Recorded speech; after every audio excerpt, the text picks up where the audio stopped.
We are following breaking news tonight. A multi-state federal operation is active right now. We are seeing activity in Arizona, New Mexico, Texas, and Nevada. At 6:11 a.m. in Phoenix, Arizona, federal officials announced 412 coordinated warrants, 120 judges placed in custody, and seizures that would later be tallied as $94.7 million in cash, 2.1 million fentanyl pills, 1,340 pounds of methamphetamine, and enough encrypted storage to make a cyber unit go silent for an entire minute. And then came the line that hit like a gavel to the skull. This is the largest judicial infiltration we have ever investigated across 4 states. Not corruption, not a few bad apples. According to federal investigators in this fictional case, it looked like a deliberately engineered protection system, a cartel-grade shield built out of courtrooms, sealed records, and signatures that could make a case disappear. You think you've heard this story before. You haven't, because the next part is worse. At 4:32 a.m., the desert air over South Phoenix carried that damp, metallic chill that shows up right before sunrise, when the city is still asleep, but the streets are awake. Neon from a late-night taqueria buzzed and flickered against wet asphalt. Somewhere far off, a siren wailed once, then cut out. Like someone remembered to stay quiet.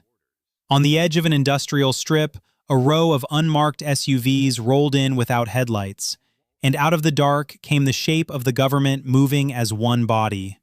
FBI in dark jackets, DEA in raid vests, ICE teams staged behind them, a SWAT element threading the perimeter.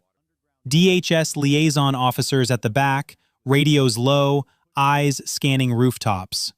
No speeches, no warnings, just synchronized nods and the silent language of people who have done this too many times to romanticize it. The target wasn't a single house, it was an ecosystem. At the exact same moment, strike teams hit. A members-only underground casino behind a welding shop. A cartel-run massage front in a strip mall with tinted windows and 2 armed doormen who never smiled. A warehouse labeled as a solar parts distributor that never seemed to ship anything during daylight. And a backroom bar, one of those places with no sign, no receipts, and a bouncer who always knows your name even when you've never been there. At 4:34 a.m., the first breach went loud. A steel door buckled inward under a hydraulic ram. A flashbang turned the hallway white. The sound didn't echo like in movies. It flattened the air, swallowed it whole, then released it as chaos. Agents poured in like shadows learning how to run. Hands! Hands! Boots hit concrete. A man in a hoodie bolted for a back exit with a duffel bag that sagged like it was full of bricks. He didn't make it 5 steps before someone tackled him hard enough to knock the breath out of the room. Inside the warehouse, pallets sat wrapped in clean plastic, stacked with neat labels and fake inventory codes. It looked legitimate until an agent sliced one open. The blade caught on something that wasn't cardboard. A second cut revealed vacuum-sealed bundles, cocaine, and beneath that, layer after layer of blue-stamped packages that made seasoned narcotics agents stare like they were seeing a ghost. Fentanyl pills, pressed to look like prescription medication, perfect edges, familiar imprints, death disguised as routine. Within minutes, agents were calling out counts like a grim auction. 5,000, 10, 15, 20, more in the back, another press. Then the lab team found the heat, not from a furnace, from a hidden room behind a false wall, industrial fans, chemical odor, stainless steel tables, pill molds, and the machinery that turns powder into a number you can't mentally survive. And then the chase spilled outside. 2 suspects ran for a van. Gunfire cracked, short, controlled, not cinematic, the kind that ends arguments, not starts wars. A tire blew out. The van fishtailed into a loading dock with a sound like the city finally waking up. When the smoke settled, the seizures weren't just drugs, they were systems.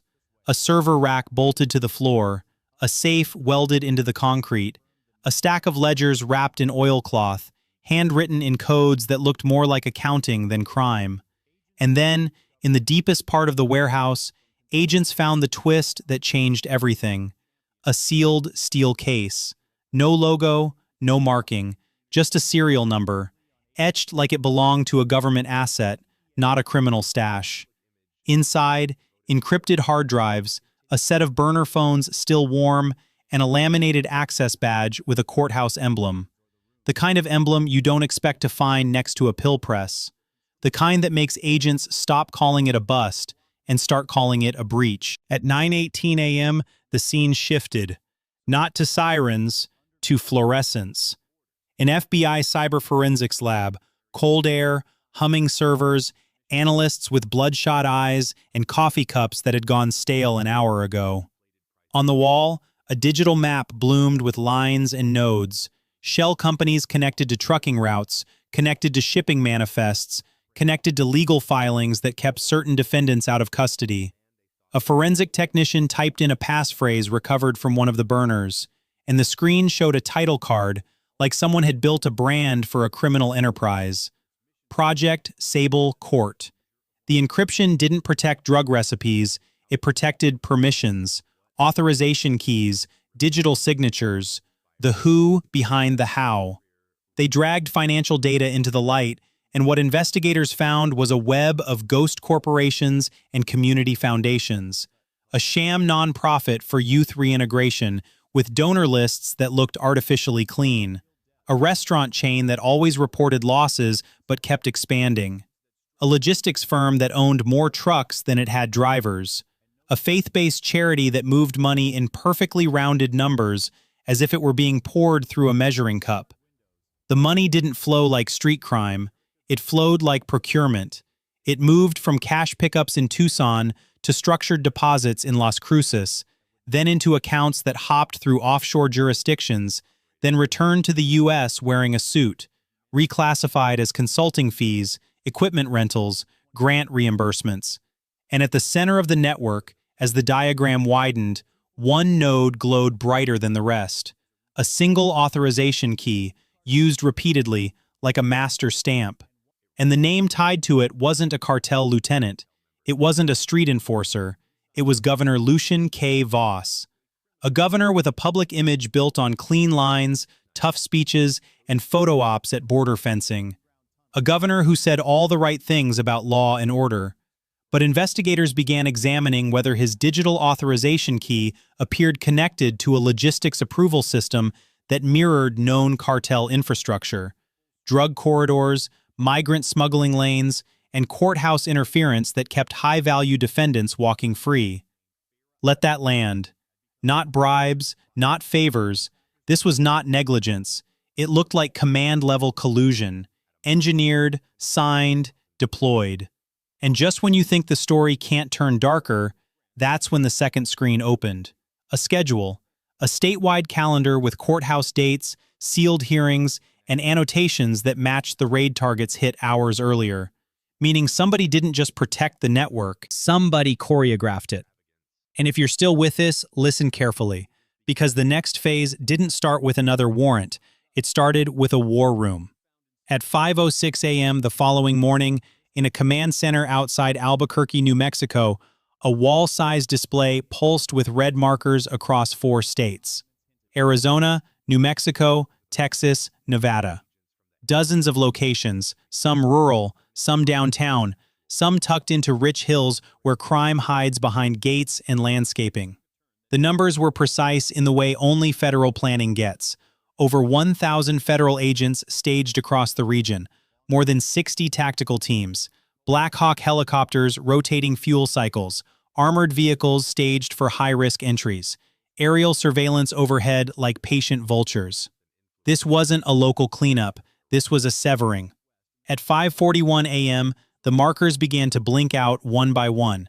In Las Vegas, Nevada, agents hit a luxury condo used as a legal consulting office, a money laundering node, dressed up with marble floors and framed diplomas. In El Paso, Texas, ICE teams moved on a stash house tied to human trafficking and migrant smuggling routes. The house looked ordinary from the street. Curtains, toys in the yard, the kind of place where evil depends on normalcy.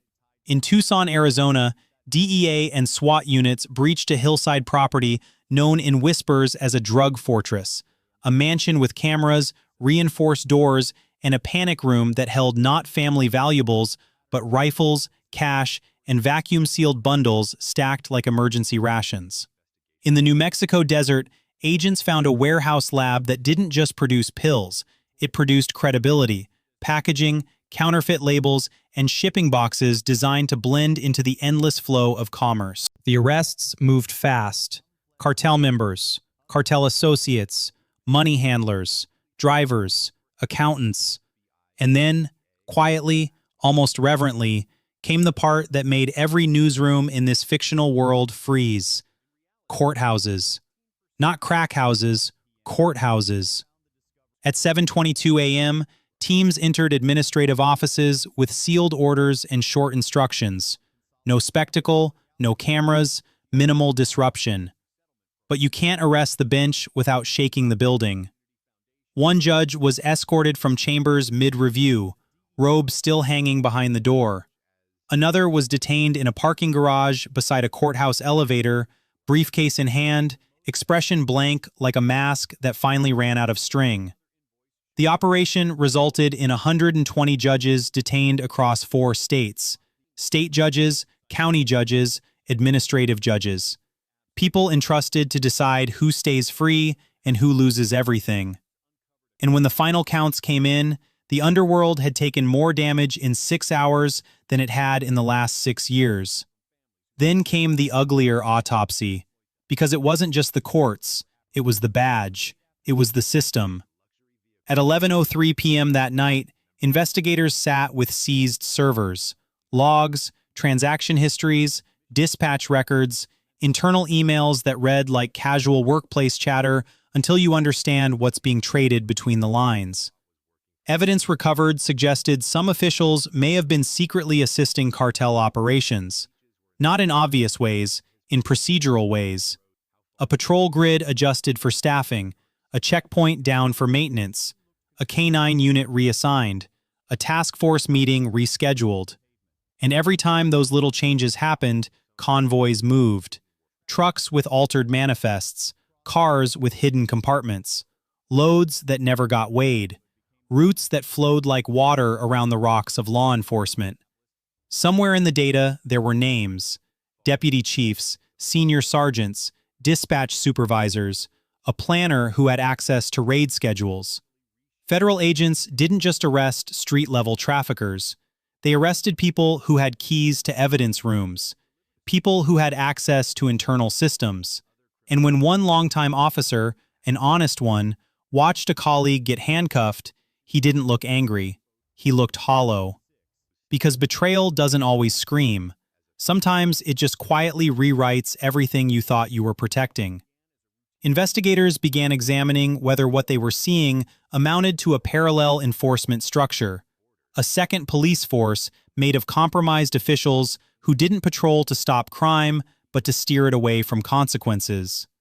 And as public speculation grew, the internet quickly reacted. Social media discussions intensified, people screenshotting court calendars, comparing them to arrest dates, circling names, asking the same question in 1,000 different ways.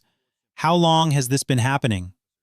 Unverified reports suggested political-level protection. Online communities began analyzing the scale of infiltration, claiming the network extended deeper than 4 states. That's the thing about trust. Once it cracks, everyone becomes a detective. But the investigation didn't stop at state lines. It couldn't, because the financial web didn't end where the desert ends. It ended where the ports begin. The cartel pipeline connected to trucking contractors that operated like a bloodstream. Routes disguised as agricultural shipments. Loads moved under fake green energy grants. Containers rerouted through port cities where manifests were corrected by someone with access. Investigators discovered the operation could move multiple tons of narcotics per week without triggering standard alerts, not because scanners failed, but because the paperwork arrived pre-approved. Weigh stations went offline, inspection lanes closed for repairs, a maintenance schedule became a smuggling schedule. And if you're wondering how a drug cartel gets that kind of power, the answer isn't always bullets. It's signatures. It's sealed orders. It's the quiet authority to make a problem vanish with a stamp. Investigators reportedly found one catastrophic file buried inside the Project Sable court archive. A long-term plan. Not for a shipment, for a permanent headquarters. A blueprint to turn a corridor of American infrastructure into a protected empire. Courthouse leverage, campaign funding channels, a pipeline of appointments, and a shadow compliance apparatus designed to ensure that even if one piece fell, the rest would keep moving. One line from the recovered text hit like a confession without fingerprints. Stability is not created through fear. Stability is created through control of outcomes. A chilling realization settled over the analysts. This system wasn't built to survive a year. It was designed for decades. And then, as more evidence seemed to stack up in the fictional case files, the story circled back to the face on the campaign posters, Governor Lucian K. Voss. Not proven in a courtroom within this dramatization, not declared as fact. But the digital signature appearing again and again raised the same terrifying question. What if the highest office in the state wasn't being infiltrated? What if it was being used? And now we arrive at the part nobody likes. The moral. Because stories like this, fictional as this one is, borrow their power from something real. The damage. Fentanyl doesn't care about politics. It doesn't care about party lines. It doesn't care about how clean the courtroom looks. It just kills. So in the world of this story, when officials stood back at the podium, faces drained, voices measured, they weren't just talking about arrests. They were talking about neighborhoods that had been hollowed out, parents who stopped sleeping, schools that quietly kept Narcan on hand, hospitals that learned to move faster than grief. Because power doesn't always need open violence. Sometimes it only needs silence, ambition, and a few people in the right rooms deciding the rules don't apply to them. And you, watching this, have a role in the ending, even if it's just the smallest one. If you're still watching, tap like so more people see this story. Comment, expose, if you want this kind of corruption, real or imagined, to be dragged into the light. And share it with someone who thinks the system can't be compromised.